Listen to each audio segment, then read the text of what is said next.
Bab 9. Pergi menjauh. Sampai di tujuan, Andara menemukan rumah dalam keadaan kosong. Untungnya dia membawa kunci duplikat jadi tetap bisa masuk. Saat membuka pintu, aroma menyenangkan yang ia rindukan langsung menyambut, membuatnya tersenyum lebar. Kasih dan cinta berlari ke dalam, menyapa perabotan dengan cara yang lucu. Melihat tingkah mereka, Andara hanya tertawa. Dia juga menyeret koper dan membawanya ke kamar anak-anak, menata pakaian mereka lebih dulu di lemari. Kemudian dia teringat harus memberitahu Raffi tentang kedatangannya. Dikirimnya pesan pada pria itu, lalu meneruskan pekerjaannya. Begitu selesai merapikan baju anak-anak, Andara memutuskan untuk menunda melanjutkan menata pakaiannya dan memilih menyiapkan makan malam. Dia menuju dapur, melihat isi kulkas dan menemukan ayam beku di freezer. Dengan cekatan dia memakai celemeknya, kemudian menyiapkan bahan-bahan untuk membuat ayam goreng mentega. Tepat ketika Andara menyelesaikan pekerjaannya dan makanan sudah terhidang rapi di meja makan, dia mendengar seruan kasih dan cinta yang menyambut kedatangan ayah mereka. Jantung Andara berdesir halus, perutnya mendadak menjadi mulas dengan cara yang menyenangkan. Dia merindukan Raffi. Ya, dia tidak memungkiri hal itu. Raffi lah satu-satunya pria yang bisa membuatnya menjadi lemah tanpa merasa dia jadi lemah. Pria itu adalah masalah sekaligus solusi dalam kehidupannya. Dan sekarang, masalah itu berdiri di pintu dapur, sedang menatapnya dengan sorot mata yang tidak pernah bisa Andara jelaskan. "Hai," sapa Raffi lembut, menatap istrinya dengan penuh cinta dan perasaan bersalah. Dalam hatinya bertanya-tanya, bagaimana dia menjelaskan semuanya pada wanita itu. Seulas senyum yang indah terulas dari bibir Andara. "Hai juga," balasnya. "Gak mau memelukku?" Andara bertanya sambil menelengkan kepalanya sedikit. Mendengar ucapan sang istri, Raffi berjalan cepat menghampiri wanita itu, memeluknya sangat kuat. "Astaga, kamu bikin aku gak bisa nafas, Mas," seru Andara sambil tertawa pelan. Ironis, karena sebetulnya Raffi lah yang tidak bisa bernafas saat ini. Dadanya terasa sesak dan mendesak hingga membuat ulu hatinya nyeri. Dia tidak ingin melepaskan pelukannya, sama sekali tidak ingin. Dia tidak pernah tahu kapan bisa memeluk Andara seperti ini lagi, menyadari sepenuhnya bahwa sebenarnya dia sudah kehilangan istrinya. Sementara itu Andara tidak mengerti kenapa dia merasa akan kehilangan Raffi. Pelukan pria itu terasa seperti ucapan perpisahan baginya. Hatinya merasa tidak enak. Apa yang salah? Saat makan malam, Andara melihat raut muka suaminya yang lusuh. Bukankah seharusnya dia bahagia? Pertanyaan itu terjawab 3 jam kemudian, ketika buah hatinya sudah terlelap dan Raffi mengajaknya duduk di teras belakang. "Ada yang harus aku bicarakan sama kamu, Dek," kata Raffi pelan, terdengar ragu. "Bilang saja," jawab Andara. Dia menatap langit. Bintang-bintang terlihat jelas malam ini, dengan bulan sabit yang menggantung dan memancarkan sinarnya yang redup. Beberapa menit tidak ada kata-kata yang terucap dari bibir Raffi, hanya helaan nafasnya yang terdengar susul menyusul. "Aku nggak tahu mesti memulai dari mana," keluh Raffi bimbang. "Mulai saja dari yang paling gampang," sahut Andara datar, tanpa berpaling ke arah suaminya. Hening lagi. Dengan sabar Andara masih menunggu apa yang mau dikatakan suaminya, meski sebenarnya dia sudah memiliki firasat buruk. "Aina hamil," kata Raffi akhirnya dengan sekali tarikan nafas. Entah kenapa, Andara merasa hatinya kebas. Sudah menduga sesuatu yang menyakitkan akan terjadi sejak Raffi memeluknya tadi. Raffi memberanikan diri menatap istrinya. Ekspresi wanita itu tidak terbaca. Itu membuat Raffi ketakutan. Dia justru lebih bisa menerima jika Andara marah padanya. mengata-ngatainya atau memukul dia sekalipun, Raffi akan lebih bisa menerima. Tidak seperti ini. Wajah dingin tanpa ekspresi benar-benar membuatnya ketakutan. "Ra," panggil Raffi pelan. "Sudah sejauh itu ya?" Gumam Andara terdengar mengambang. Raffi ingin menjelaskan semuanya. Dia ingin mengatakan kalau itu sebuah kesalahan. Dia ingin bilang jika dia hanya tergoda tanpa ada niat sama sekali meninggalkan Andara. Dan dia juga ingin mengatakan kalau dia sangat menyesal sudah mengkhianati Andara. Namun lidahnya terasa keluh. Meski mulutnya terbuka berusaha untuk bicara, suaranya tertelan kembali sebelum dia berhasil mengeluarkannya. Sekali lagi Raffi merasa tak berdaya. "Akan kuurus semuanya, perceraian kita," kata Andara sembari berdiri.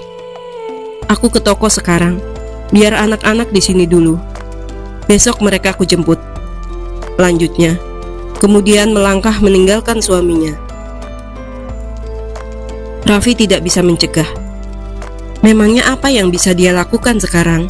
Setelah dengan beraninya menghamili mantan pacarnya, apakah masih pantas jika dia meminta Andara untuk tinggal? Samar didengarnya suara mobil wanita itu menderu, menjauh dari rumahnya. Seperti Andara yang menjauh dari kehidupannya.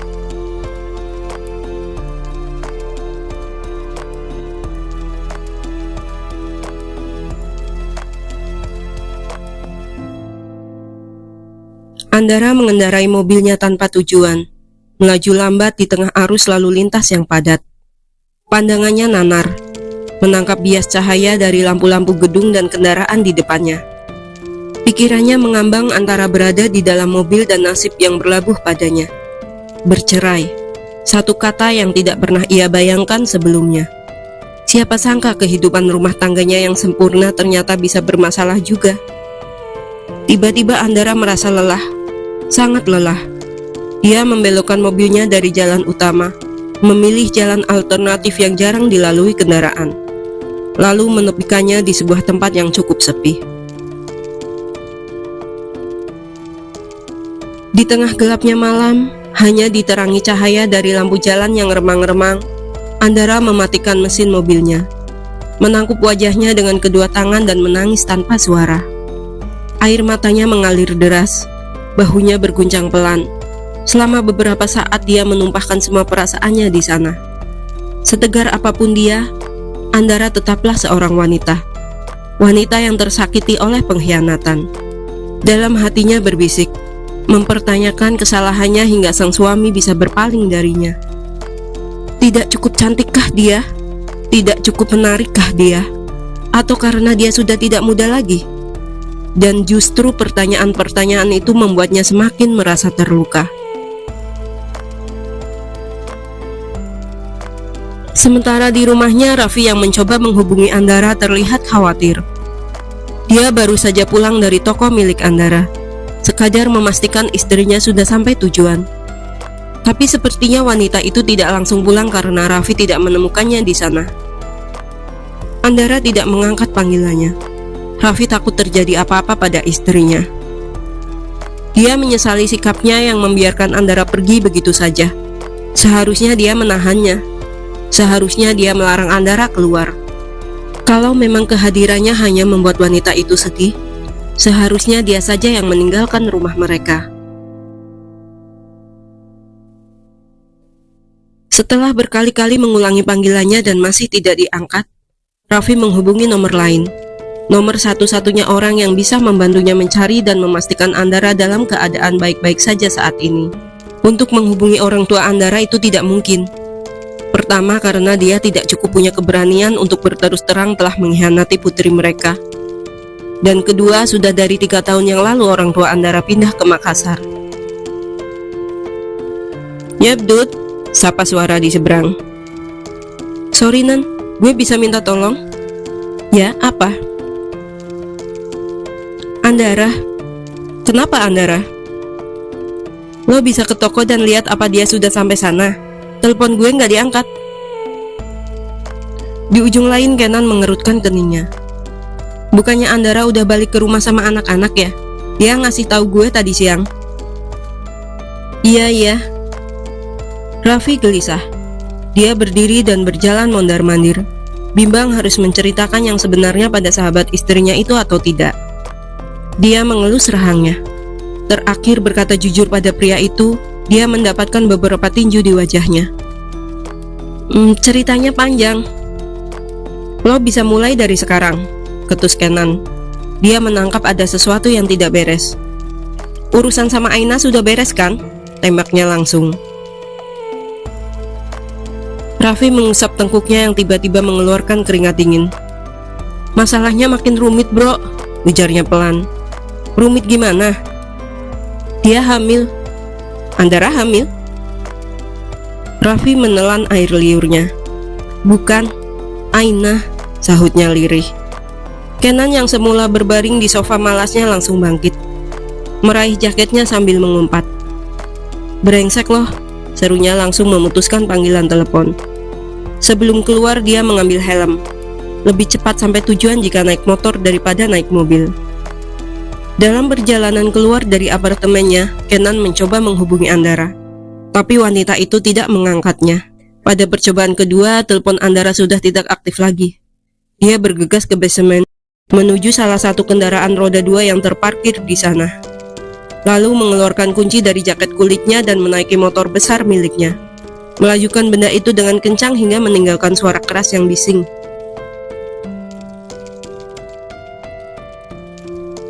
Bab 10. Hati yang tidak pernah dimiliki.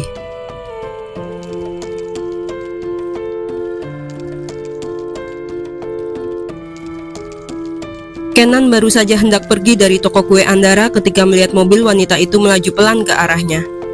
Dia tidak jadi menaiki motornya dan menghampiri Andara yang sedang turun dari mobilnya. Ada apa, Nan? Tanya Andara heran melihat Kenan berada di tokonya tengah malam begini. Meski penerangan di sekitar tempat itu temaram, Kenan bisa melihat dengan jelas mata sahabatnya yang sembab. Kamu baik-baik aja, An? Dia balik bertanya dengan tatapan prihatin. Andara mendesah. Segera mengerti situasi yang ia hadapi. Raffi menelepon kamu lagi, ucapnya datar, lebih ke pernyataan dan bukannya pertanyaan. Dia mengeluarkan kunci dari tasnya dan membuka pintu garasi yang terletak di sebelah kanan toko, membiarkan Kenan membantunya. Sebentar, kata Andara sambil masuk lagi ke mobil, kemudian memarkirkannya di dalam garasi. Jadi apa yang dia adukan sekarang? Dia bertanya dengan nada mengejek setelah menutup pintu garasi. Dia mengkhawatirkanmu, jawab Kenan sambil lalu. Ada 3 anak tangga tepat di depan pintu toko kue Andara. Wanita itu duduk di anak tangga paling atas, menekuk kedua lututnya di depan dada. Menurutmu apa keputusanku menikahinya adalah sebuah kesalahan? Bisik Andara seolah pada dirinya sendiri. Apa menurutmu memiliki kasih dan cinta itu sebuah kesalahan? Sahut Kenan ikut duduk di samping Andara, tapi pada anak tangga yang kedua. Wanita itu cepat-cepat menggeleng. Mereka anugerah buatku. Nah, kamu bisa menjawab sendiri pertanyaanmu kan? Andara menoleh kepada Kenan, memperhatikan sahabat masa remajanya yang mengenakan jaket kulit hitam dan celana jeans dengan rambut yang tidak disisir rapi. Sangat jauh berbeda dengan penampilannya jika sedang bekerja. Aku baru sadar, gumam Andara setengah melamun. Jika bukan karena ada masalah antara aku dengan Raffi, kita mungkin tidak akan pernah ngobrol seperti ini lagi. Kenan terdiam. Andara benar. Sejak sahabatnya itu menikah, dia memang berusaha meminimalisir komunikasi antara mereka hanya untuk menjaga perasaan Raffi. Bagaimanapun juga, wanita yang sudah berkeluarga tidak sama dengan wanita yang masih sendiri. Dia tetap menjaga silaturahmi dengan keluarga sahabatnya itu tentu saja. Seperti pergi ke tokonya jika kebetulan membutuhkan kue untuk oleh-oleh atau acara di kantornya, atau mengirimi hadiah di hari ulang tahun kasih dan cinta. Tapi yang jelas, persahabatan mereka tidak lagi seperti ketika masih remaja dulu, di mana dunia Kenan adalah Andara dan begitu juga sebaliknya. Kadang aku bertanya-tanya. Suara serak Andara yang lirih menarik Kenan dari lamunannya. Apa aku nggak cukup baik buat dia? Nggak cukup cantik sampai-sampai dia berpaling dariku. Atau aku sudah nggak menarik lagi baginya? Hei, jangan pernah menyalahkan dirimu untuk apa yang sudah dilakukan Raffi. Itu masalah hati. Sama sekali nggak ada hubungannya dengan siapa diri kamu. Hati ya? Andara berkata pilu. Ya, kamu benar. Mencintai itu masalah hati. Lanjut wanita itu berdiri dari duduknya. Sudah hampir pagi, sebaiknya aku masuk, katanya pada Kenan. Kenan memperhatikan Andara yang menjulang di sampingnya. Terlihat tegar sekaligus rapuh. Ada yang bergetar dalam hatinya, sesuatu yang membuat perutnya seperti diaduk-aduk. Perasaan sedih dan terluka melihat kondisi sahabatnya saat ini. Kalau boleh tahu, apa keputusanmu sekarang? Tanya Kenan ikut berdiri. Satu-satunya yang kupikirkan sekarang cuma bercerai. Nggak mau bertahan, merebut kembali suamimu dari wanita itu. Kamu yang lebih berhak, An. Dia suamimu, ayah anak-anakmu. Jangan menyerah begitu saja, seru Kenan berapi-api. Andara menatap Kenan dengan pandangan yang sulit diartikan. Bukan masalah menyerah atau bertahan, gumamnya datar. Tapi lebih ke apa yang pantas dipertahankan dan apa yang mesti kita relakan pergi. Buat apa merebut kembali hati yang sebenarnya tidak pernah kita miliki? Mendengar jawaban sahabatnya, pria itu termangu. Aku masuk dulu, pamit Andara membalikkan badannya dan berjalan menuju pintu. Di tempatnya berdiri, Kenan menatap punggung Andara. Sebelum masuk, wanita itu berbalik kembali menghadapnya dan berkata, "Sebaiknya kamu juga pulang, Nan," katanya tersenyum tipis. "Terima kasih sudah datang." Kenan hanya mengangguk. Masih berdiri hingga pintu toko tertutup rapat dan suara sepatu sahabatnya menjauh. Andara sudah banyak berubah. Dari gadis remaja yang aktif dan ceria menjadi wanita dewasa dengan pembawaan tenang. Tapi bagi Kenan yang pernah begitu dekat dengannya, Andara tetaplah Andara. Seorang wanita yang pernah menghadirkan debar dalam dadanya.